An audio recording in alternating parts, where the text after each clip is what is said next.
여러분 반갑습니다. 반도체 오빠 천마쌤입니다. 오전 시간 다가왔습니다.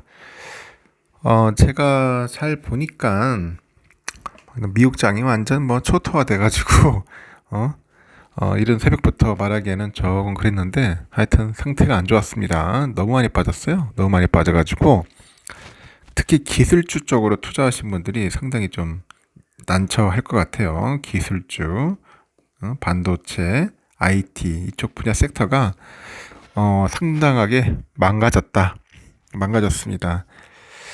그래서 많은 분들이 상당히 좀 충격에 또 휩싸이지 않겠나 하는 생각이 드네요. 월요일 되면은 또 곡소리 나지 않을까 하는 생각도 듭니다. 특히 우리 이제 코스닥도 그렇지만은 이 반도체나 이쪽 섹터가 조금 많이 좀 빠지지 않을까 하는 생각도 들어요. 하여튼 AI에 대한 그런 이야기들이 좀 많이 나오고 있습니다. 약간 거품이 아니냐, 뭐 그런 이야기들도 있고, AI 쪽에. 하여튼 상당히 좀 영향을 좀 많이 받을 것 같아요.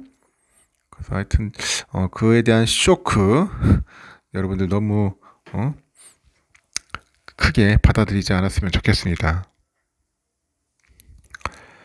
뉴욕 증시는 그 이스라엘의 이란 공격에 따른 중동의 위험과 함께 엔비디아를 비롯해 가지고 이제 기술주들이 이제 대거 조정을 받고 혼조세를 보였어요. 그 안전자산 선호 심리가 커지다 보니까 주식시장에서 이 매그니피센트 M7으로 그 M7을 불렸던 기업들이 있죠. 이 기업들이 이제 일제히 큰 폭으로 이제 하락을 한 거죠. 애플, 뭐 아마존, 알파벳, 마이크로소프트, 메타, 테슬라, 엔비디아. 하여튼 나스닥은 2% 넘게 하락을 했습니다. S&P도 5천선이 깨졌어요.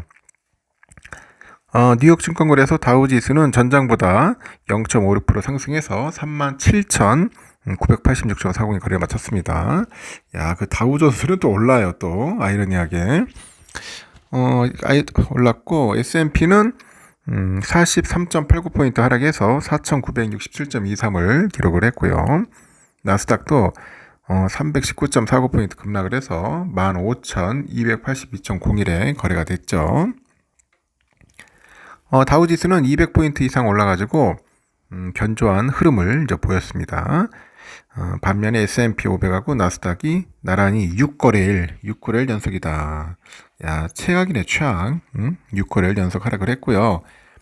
S&P 500 지수는 종가 기준으로 지난 2월 13일 이후 최저치를 기록을 했는데 특히 대형 기술주 조정이 두드러지더라고요. 대형 기술주들 두드러지면서 나스닥 지수가 1월 31일 이후로 아주 최저 수준을 드러냈다. 이 뉴욕 증시는 이스라엘의 이란 본토 공격 소식 이후로 혼조세를 보였는데 투자자들은 주말을 앞두고 뭔가 불안감을 떨치지 못했어요. 이스라엘이 뭐 이란의 보복성 공격을 단행을 했지만 확전을 피하기 위해 제한적인 군사 옵션을 썼다는 분석이 나오다 보니까 그 요동치던 투자 심리는 가라앉았고 미국의 한 고위 당국자도 미국 CNN 방송에서 이스라엘이 그 이란의 핵시설을 공격하지 않았다고 합니다. 당국자는 이스라엘의 공습이 지난 13일에서 14일 이란의 공습에 대한 보복이다. 그래서 제한된 방식으로 이루어질 거라고 합니다.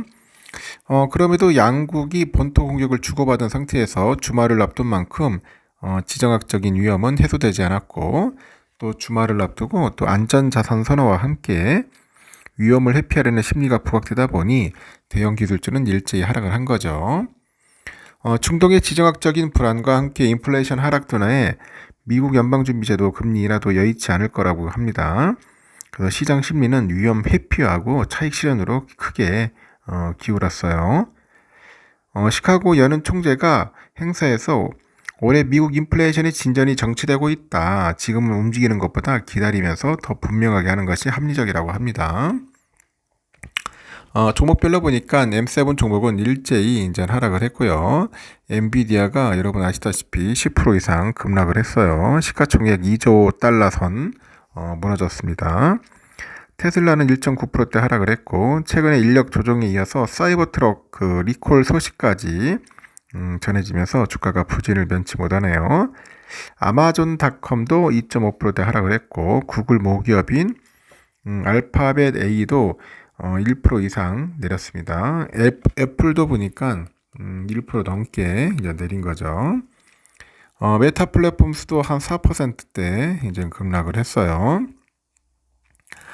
전일 장 마감 이후 월가의 그 예상보다 괜찮은 실적을 발표했던 넷플릭스도 한 9% 이상 이제 급락을 한 거죠. 넷플릭스는 1분기에 유료 가입자 수가 16% 증가했다고 밝혔는데 25년에는 유료 가입자 수를 발표하지는 않을 것이다 하면서 시장의 의구심을 이제 부추긴 거죠. 한편으로 미국 카드 회사죠. 아메리칸 익스프레스가 지난 1분기에 시장의 예상을 웃돈 실적을 발표하면서 6%대나 이제 상승을 했다. 이렇게 보시면 될 것 같아요. 은행주들은 호조를 보였습니다. JP모건 체이스가 2%대 올랐고 뱅크 오브 아메리카 3%대 상승을 했어요. 시티그룹은 1%대 올랐고요. 이스라엘의 그 대응이 조용하게 추가적인 악화를 최소화하도록 설계된 점을 깨닫고 투자자들은 그런 안도의 한숨을 쉬었다면서도 투자자들은 상당히 매우 불안하다 이렇게 언급들을 하는데 그들은 의사 결정에서 과거보다 지정학적인 그런 위험을 훨씬 크게 인식하고 있다고 하죠. 업종 지수별로 보니까 기술 관련 지수가 3%대, 커뮤니케이션 2%대 급락, 그리고 금융 에너지 유틸리는 올랐어요. 1% 정도. 시카고 상품거래소 패드워치 툴에 보니까 금리 선물 시장은 연준이 6월 FOMC 회의에서 금리를 동결할 가능성 83% 높게 보고 이와 함께 6월 25bp 인하 가능성은 16.4% 나타났습니다. 시카고 옵션 거래소 보니까 전장보다 0.71포인트 급등해서 18.7을 기록을 했네요. 하여튼 상당히 안 좋았습니다. 거의 뭐 초상집 분위기가 꼭 연출되는 그런 느낌입니다. 느낌을 제가 좀 받았어요. 그러다 보니 나스닥 100이 2%나 빠졌고 문제는 필라델피아 반도체가 4.12% 빠졌습니다. 어제는 좀 회복하지 않을까 했었는데 그래도 보합권에서 아작나네. 그냥 엔비디아 그냥 10%씩.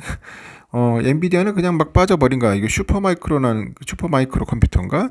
이 회사가 막 23% 정도 빠져버리니까 AI 대장주가 이제 10% 빠지고 그에 못지않게 또 우리 AMD 나도 빠질 거야 하면서 5.44%나 빠져요. 브로드컴 4.3%, 마이크론 테크놀로지 4.61, 한참 잘 나가던 마이크론도 계속 빠집니다. 정점을 찍은 것 같고 TSMC 나도 질세랴 또 3.46%또 빠집니다. 127.70달러 계속 빠집니다. ASML 벌써 3.32% 빠졌고요. 인텔도 2.4%, 텍사스 인스트루먼트 2.44, 퀄컴이 2.36, 어플라이드 2.34 해가지고 전체적으로 4% 이상 빠졌다. 월요일날 반도체 섹터 상당히 좀 흔들흔들 할 겁니다. 삼성도 좀 타격을 받지 않을까 하는 생각하는데 뭐 그렇게까지 크게 빠지지는 않을 것 같아요. 삼성은 아직까지 삼성은 뭐 엔비디아 쪽에 뭐 이렇게 거래를 하지는 않기 때문에 이게 뭐 영향을 받긴 받겠지만은 뭐 대폭락까지는 오지는 않을 것 같고 좀 긴장은 할 것 같습니다. 여기까지 하겠습니다, 여러분. 즐거운 하루 보내십시오.